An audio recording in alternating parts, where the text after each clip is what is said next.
喂，hello，大家好，又係我 Leo。每一年嘅 IMAX 鋪咧，都係我幾期待嚟嘅地方。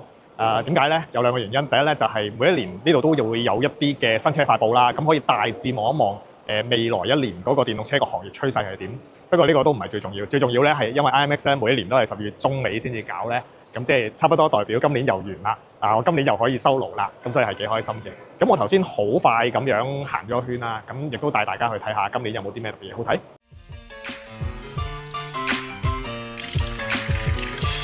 首先行入場咧，第一個 booth 係吉利。咁吉利今年其實 launch 咗啲嘢啦，叫做，但係你問我，我會覺得相對靜咗少少。咁嚟去上年即係2025年啦，都係得一款車啦，呢部 EX5 啦。咁啱啱嚟到嘅時候咧，佢就搞緊個發佈會嘅，咁就將部 EX5 咧再 extend 多咗2個版本，一個係叫做Max， 另外一部咧就叫 Max Plus。咁有咩分別咧？我聽到嘅就係多咗即係 online 嘅連接啦，有 app 啦，有 OTA 啦咁樣。咁價錢大概都係20萬出頭咁樣嘅。然之後就我諗好多人都等，反而係等緊呢一部出口版叫 EX2 啦。咁其實就係星願啦。咁頭先我影緊相擺喺 social media 嘅時候咧，都有觀眾們 reply 咧話：喂，呢部車其實泰國都開始出㗎咯喎。咁因為泰國係有快版。但係香港咧 so far 而家都仲係 show 緊部左軚嘅，咁都希望佢快啲入嚟啦，因為呢個 market 應該都唔細㗎。喺正吉利對面咧就係廣汽嘅 counter 啦。咁呢部 ION UT 細 SUV 車型啦，其實早2日都已經拍咗個試車片同大家分享過。咁有嘅都嗱呢部就佢哋重改版啊，上咗山頂行咗個圈去 show 架車有幾靈活啦。然之後超級無敵爆平嘅 ES 啦，我開始見到比較多Uber 啊，即係網約車啊嗰啲會用佢。咁ION 系列咧，其實仲有幾部，不過有樣嘢幾得意嘅就係咧，我發覺 ION 嘅車系咧，佢哋每一部車嘅 characteristic 都有啲唔同，即係你唔好以為 ION 品牌樓下嘅即係動力啊，或者個調校屬性會都接近啊咁樣，其實唔係嘅。所以咧，如果你對 ION 有興趣嘅話咧，係啦，我會建議你真係每部車都試一試先至決定你揀邊部啦。然之後喺廣汽隔離咧就 MG 啦 ，MG 其實都有一段時間咧冇乜新車款，即係好 significant 嘅新車款推出。你話冇又唔係嘅，因為譬如 Cyberster 啦，我本身係幾中意嘅。咁然之後今年亦都有一部MG S5啦。然之後咧未 launch 嘅新車型就係呢一部啦 MG S6。咁就而家睇 spec sheet 咧係有2個版本嘅，有後驅版同埋4驅版嘅。咁後驅續航530公里，WLTP 啊，4驅就485公里，屬於一部相對大少少嘅 SUV 啦。同大家睇埋個內容部分，啲皮料嗰啲都 OK 嘅，即係整體其實係 grand 嘅。零跑呢邊就我其實幾期待實際個交車數據係點。不過老實説，而家都真係未係交緊好多車，咁所以究竟係譬如 T03呢啲小車型好賣啲啊，定係呢邊呢啲大嘅車型好賣啲咧？其實我都有啲期待。跟住極氪呢邊 7X 交得好多嘅，咁當然即係中間有出現過一啲即係交車 quality 嘅問題啦。不過好似 so far 解決咗，跟住就呢個嚟緊應該會出待定啊，極氪007。咁呢部又係我自己幾中意嘅一部車嚟嘅，不過就暫時 show 喺度嘅係左軚版本。然後 Kia 呢邊咧就多咗部叫做 PV5，咁係一部 van 嚟嘅。我想話咧，今年其實 van 即係電貨 van 係相對多咗嘅，咁所以可能開始可以留意下咧商用車嗰邊嘅事。雖然嗱上年我都有講即係商用車會嚟啦咁樣，咁但係老實説啦，上年嗰個動靜唔係好大，可能喺啲 infra 嗰度即係啲充電設備嗰啲會比較多嘅。咁比亞迪今年個 booth， 因為佢上年好誇張咁擺到最出嗰個位嘅，咁今年就收翻埋少少。咁呢部又係競爭非常激烈嘅 Atto 2啦，然後呢部就燒6啦，算係海豹嘅一個低配啲嘅版本，親民啲價錢嘅版本啦。咁你見到其實唔樣衰嘅喎，講真啊。我其實幾中意咧，比亞迪而家啲 low end 系列嗰啲內容嘅，即係整體咧其實真係正常翻好多啦。咁據聞比亞迪最 signature 嘅呢個中間呢個旋轉桿咧，嚟緊啲新嘅車型咧係唔會再旋轉㗎啦。which 我覺得係好事，因為咧，如果你真係用過呢個旋轉桿嘅話咧，你會發覺咧佢喺啲比較大 G-force， 即係你劈彎劈得深嘅時候咧，其實佢係會自己無啦啦扭嘅。咁所以冇咗係好事嚟，我覺得。跟住呢個嘅尾門咧幾得意嘅。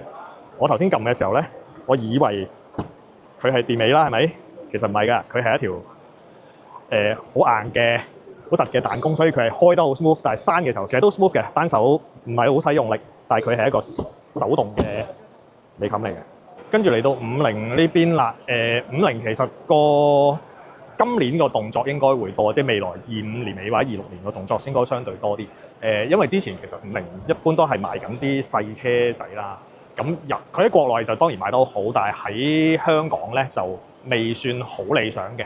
咁所以咧，今年即係頭先啱啱發布嘅時候咧，就多咗一部新嘅電動七人車叫 Daria。有王祖藍同埋李亞男嘅關係咧，我唔逼埋啦。咁但係總之就係一部3電門嘅7人車電動車。咁呢個可以望一望啦。另外佢都仲有一部今日冇攞出嚟嘅，但係話聽日發布叫 Porta 嘅電 van。繼續講電 van呢個 topic 咧，呢度有部應該 launch 咗喺香港有3個月至半年到啦。都見到佢有啲宣傳。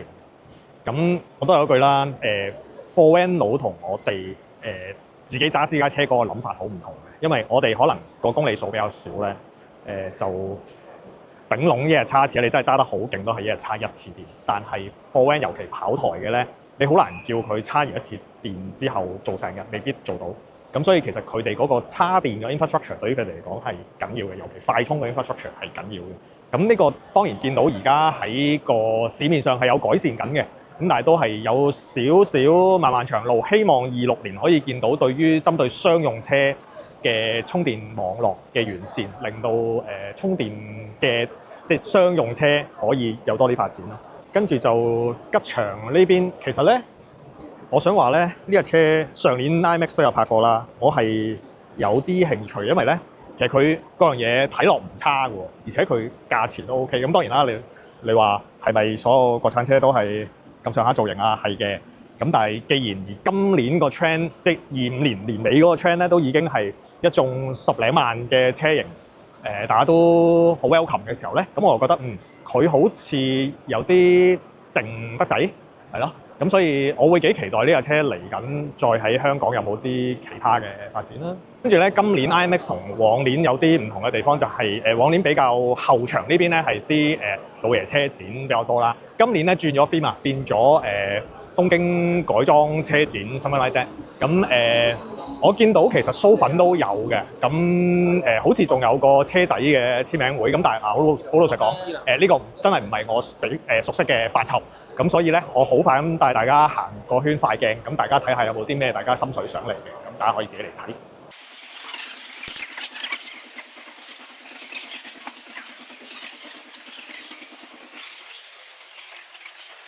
最後嘅 special mention 啦，朋友阿光哥就喺 LFP 呢邊，喂，所以咧就俾佢介紹下佢嘅新產品發布啦。係，多謝嗱。好開心今日我哋喺呢個亞博會呢度。嗱，我哋今日咧就有個新品發布，呢個咧係我哋 LFP Power 第7代 V7.0 嘅全無組化電池。咁咧對比舊一代咧 V6.6 咧，佢無組化咧可以承受到更加大嘅電流，更加耐用，而且咧仲有一個特點啊，我哋睇一睇呢度。嗱，有埋手機成套藍牙系統可以控制，咁我哋睇到晒裏邊個健康值啊，個電量啊，你有冇充得到電啊？咁同埋咧，仲有成個電量曲線，我哋都睇到晒嘅。咁呢啲咧就適合咧，我哋有時玩音響啊，或者係有時好耐先用一次車嘅朋友仔。嗱，唔用車咧，可以直頭 off 咗個電池，關閉咗佢嚇。咁呢啲咧都係我哋新嘅功能嚟嘅，係啦。咁啊，最緊要就係多多支持啊！聽啊，你話有 promo 嘛喺呢個場嗰度？嗱，今日會場價正價8折。跟住咧，再額外送多半年保養俾你，係啦。點啊？咁就多謝你介紹。好，本來我冇諗住嚟買蘇粉嘅，但係咧突然間路過 Tomica 咧，見到佢有啲頭啲嘅限量版，但係有啲已經賣晒啦。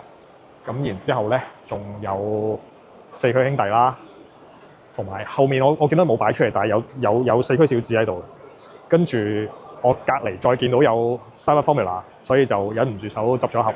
好雖然其實我都係走馬看花，但係咧原來唔覺我都已經行咗2個鬆啲鐘。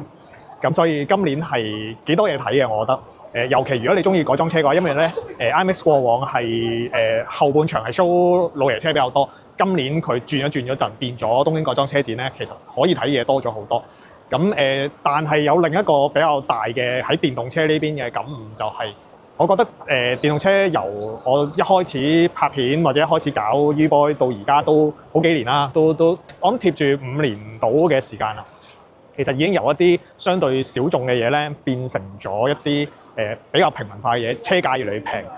尤其今年見到好多嘅平價嘅電動車之後咧，我有個好強烈嘅感覺就係下年咪1換1會有夠期啦。咁我估計1換1今次真係完結嘅機會相對高啦，因為你已經見到個趨勢有啲唔同咗。咁變得成件事反而喺前場嗰啲新車型發布啊嗰啲咧，我開始覺得有少少都係差唔多嗰啲嘢啊，差唔多嗰啲價錢，有少少悶。後面多啲嘢睇嘅。咁大家有興趣嘅自己買飛嚟睇啦。咁下年見啦，拜拜。